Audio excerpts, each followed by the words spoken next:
What's going on there, guys? We back with another one. Want to talk about this Bart Scott clip where he's defending Shedeur Sanders, defending Coach Prime.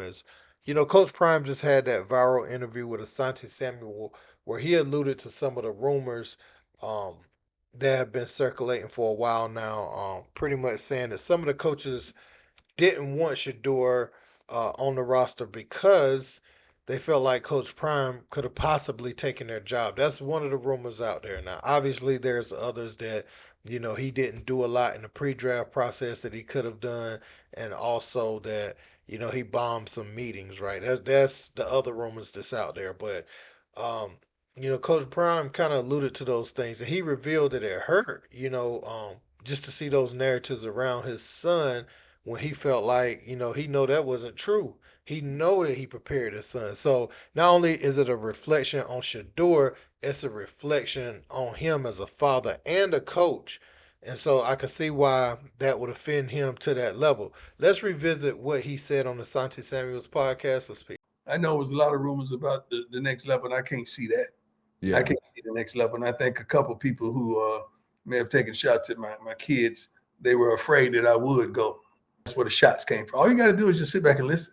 People don't want to do that. They want to create these narratives and create these stories and then attach them to a kid that ain't never done nothing wrong. Yeah. How does that make you feel when you see your Oh, colleagues or your man. peers going in on you, man? Like, how does that make you feel? No idea, man. You have no idea. We've always been in front of the camera, so they know how to navigate. They know how to handle themselves. Yeah. And you're not gonna catch them in no foolery and no mess. You're not when you sit up there and say something like he went in a meeting unprepared. Like, dude, Shedeur Sanders, who's had 6 different coordinators, who has still functioned and went up, leveled up every time we brought somebody new in, and you're gonna tell me he was Every situation. you're gonna tell me he had on headphones. So you a dog, your kid's a dog, and dogs gonna always rise to the top. You know what I mean? There you That's go. what I believe. You know what I mean? But Then it we did talking about It did hurt. The Bible says God uses the foolish things to confound the wise. So it was some foolish stuff that went on, but you know what? That gave them something that they needed. At least 5 of them was wrong, right? Because they need a quarterback in the best way. He can. You talk about from extremes. You said fighting for a roster spot to potentially being a starter. Right. Like, what are we? It's a lot of in between. So you mean to tell me that that's a 5th round pick? I think it's laughable that that so many teams passed on him over and over again. So why do you half think of the 4th round? That's the question. Because they cut their nose to spite their face. Whatever statement they were trying to make, a lot of those guys that made those picks, I guarantee you, at least 3 or 4 of them is going to be an unemployment line. It's going to be because they didn't find a quarterback that they were looking for, whether it's general manager or head coach. You said The Deion thing might not have been, hey, I'm scared that Deion's going to take my job or that Deion's going to end up. Shame on you if that even. Deion Sanders, You deserve to be fired if you're afraid of a man taking your job, Okay. so you don't take his So son. what if Flacco's getting the reps or if Dylan Gabriel beats him out? It could happen. They drafted Dylan. Is everyone else just an idiot because that happened? Yes. And you don't believe that. Bart Scott does make some compelling points. If he's a 5th rounder already in the conversation to start for week 1 of his rookie year, something ain't adding up. Something just ain't adding up. It shows that his talent level is above where he was selected.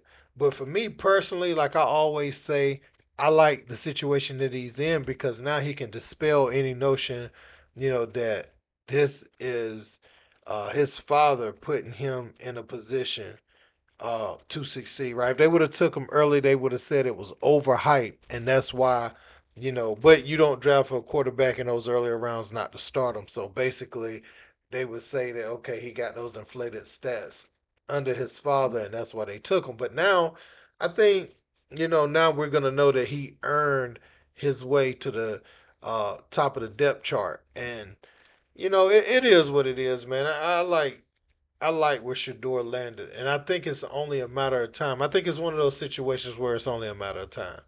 And Cam Ward, those guys, they went high and rightfully so. But I also thought that Pittsburgh, holding out for Aaron Rodgers basically, and not taking a quarterback of the future, that made no sense to me. Whether you got Aaron Rodgers or not, I thought you still should have brought in Shedeur Sanders. What better way, or if he had to sit behind somebody for 1 year, then why wouldn't you have him just on the roster available? We saw what happened to Aaron Rodgers his first week with the New York Jets when he could finally play. He got hurt. And so to hedge your bets on him 2 years after that, for me, I can't understand the Steelers thinking throughout that process because I thought that was the one team where it made a lot of sense for Shedeur Sanders to come in. I really did. But hey, man, we're going to see how this thing plays out. Let me know what you guys think in the comments. Don't forget to like, share, and subscribe. Till next time. Peace.